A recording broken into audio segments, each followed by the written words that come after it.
కాళేశ్వరం ప్రాజెక్టుపై రేవంత్ సర్కారు చేస్తున్న విష ప్రచారంపై యావత్ తెలంగాణ సమాజం బగ్గుమంటుంది. నల్గొండ జిల్లా హాలియాలో మాజీ ఎమ్మెల్యే నోముల భగత్ ఆధ్వర్యంలో నిరసన కార్యక్రమాలు చేపట్టారు. హాలియాలో భారీ బైక్ ర్యాలీ నిర్వహించారు. ఓవైపు రైతులు యూరియా కోసం అష్ట కష్టాలు పడుతుంటే రేవంత్ రెడ్డి డైవర్షన్ పాలిటిక్స్ చేస్తున్నారని నోముల భగత్ మండిపడ్డారు.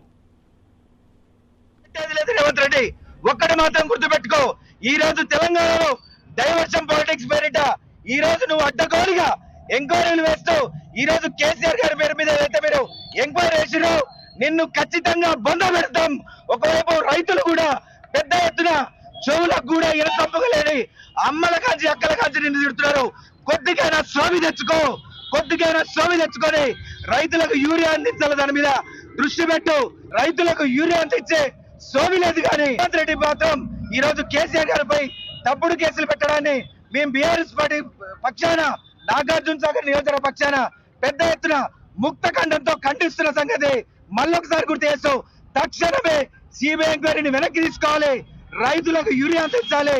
ఎవరెవరికి ఏ సంక్షేమ పథకాలు ఇస్తానని మోసం చేసినావో తప్పకుండా వాళ్ళందరూ కూడా నిలబడి మీకు బుద్ధి చెప్పేదాకా మేము వదిలిపెట్టామని చెప్పేసి కూడా తెలియజేస్తూ జై తెలంగాణ.